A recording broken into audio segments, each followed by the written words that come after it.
Woody Hare is a Cherokee elder known fondly throughout the Cherokee Nation, in large part because of the traditional hog fries he hosts. Everyone who comes is considered family, and no one leaves hungry. Smile, Woody. I am. My teeth about ready for it now.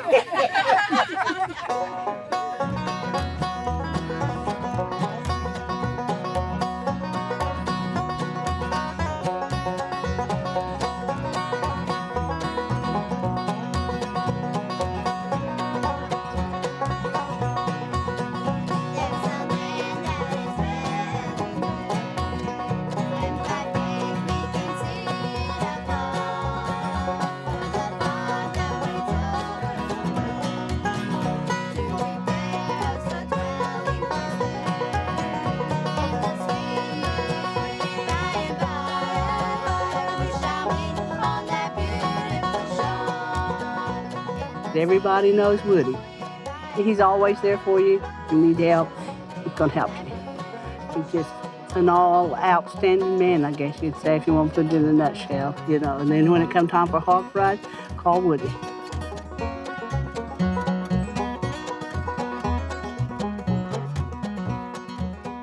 He's always been there for everybody. Mm-hmm. That's just it. He's a good man. Enjoy being around him. Every time I see him, I shake his hand.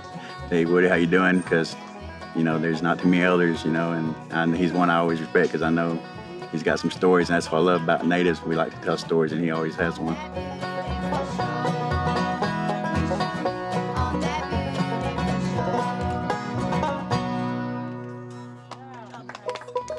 That was a good one.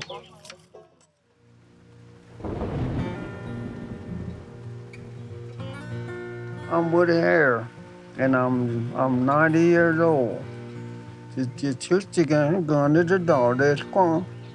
Can we done in the north box to know?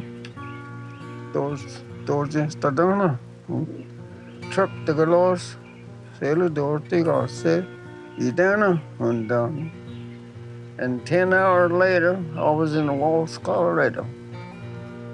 And I was too little to cut corn, but they let me work on table. I stayed there all summer. God, good Scottish word, without a little secret, they would not listen. Bought me a radio, box radio, and every day at noon, our neighbors come at our house, listen to Bob Wills and Texas Playboys. He just, you know, goes back into time and talks about things that he did, and his baseball team, really, though, that's his major thing. He'll talk about baseball. He's always played ball. They always had their own team. Then he had softball team. He was always playing ball with everybody. And Woody even got to play against Mickey Mantle. Yeah, I grew up playing baseball with Mickey Mantle. Yeah, Mickey was playing for Spavinaw. Well, that's where he was raised at, Spavinaw. They signed Mickey up at Spavinaw, and Woody was pitching. Spavinaw had two teams. They had an Indian team, they had a white team, and Mickey Mantle, his dad, and his uncle, we all played together. And I pitched against them. Mickey Mantle's first home run was off of me, right up here east of Kenwood. But baseball and softball's been his life. But him and I started playing together, and we had a team together, me and him. And then in wintertime, we'd coon hunt, and in springtime, we'd fish gig. I mean, I was over here all the time.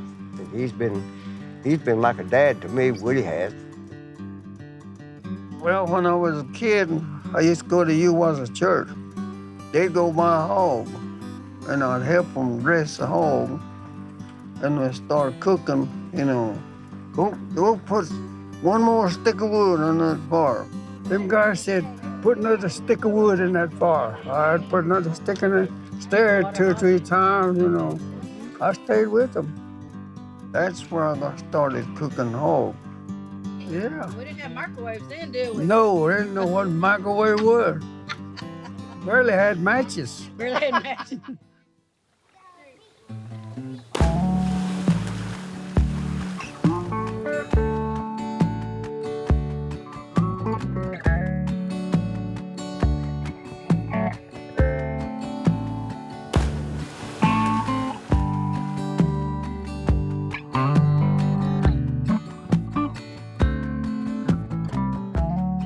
today's gathering, while we're here together, celebrate Woody Hare's anniversary. A great man who's still getting around good for his age at 90 years old, 90 years young, should I say, I'm sorry. And he's still doing his thing and making the hog meat. Then he going again, he should go at this. Dogen just enough stone. On the earlier, utan those of stars go. We know our park is on this go. God, you know. This is our anniversary. We do this 4th of July. We're standing on Georgia home. Also, yeah, Notre Dame. Birthdays, anniversaries, you know, that's usually what people want is hog fries, you know. They want hog meat and beans Yes, and fried bread. A lot of people like hog meat. When you're having a hog fry somewhere, a lot of people gonna show up. Who's cooking? Woody's cooking. Nobody cooks meat like Woody. To me, he makes some of the best hog meat around, if not the best hog meat around. It just tastes good. I mean, everything about it. As a kid, as I was growing up, I know everybody said, who's cooking hog meat? When the name Woody came around, everybody got happy and surprised because they knew that it was gonna be some good food there, you know. And even I can see now that not only does he do it, but his boys as well. You know, he's passed his tradition on to his boys to cook. George is my boy. George does all the building fire and handling kindle. I got the easy job now. Little silver pan, when it's right at the top, that's 40 pounds. But 4 pound grease in each kettle. That takes care of 40 pounds of meat. We get our meat all cut up now. Get our grease hot and then dip a piece of meat in there, and if it sizzles, then we dump the rest of it in there. And then about halfway, we add the salt, because the meat, as you cook it, gets lighter. The more it gets done, lighter it gets. Flavor. It gives it a flavor. And then he calls for somebody and says, sample it, check it. You know, make sure it's got enough salt. I think it's good. He's been coming down here every 4th and cooking for his anniversary and as well. And it's a great gathering and brings great peace upon a lot of people when we gather here. You know, most of my family, my friends, this is where we grew up as kids. You know, there's about 10 or 12 of us all ran and jumped in this creek you see behind us, climbed these rocks, these trails. Well, I run up and down here when I was that tall. We had fun. We enjoyed it. You know, it brings great joy to our families to come together, you know, in unison and see one another. It's a great place for everybody to have a good time, feast, share stories, laugh, have fun, play games. To me, it's unity. To me, it's what our people is about, and that's what the celebration is about today as well for Woody, of gathering and bringing people together, you know.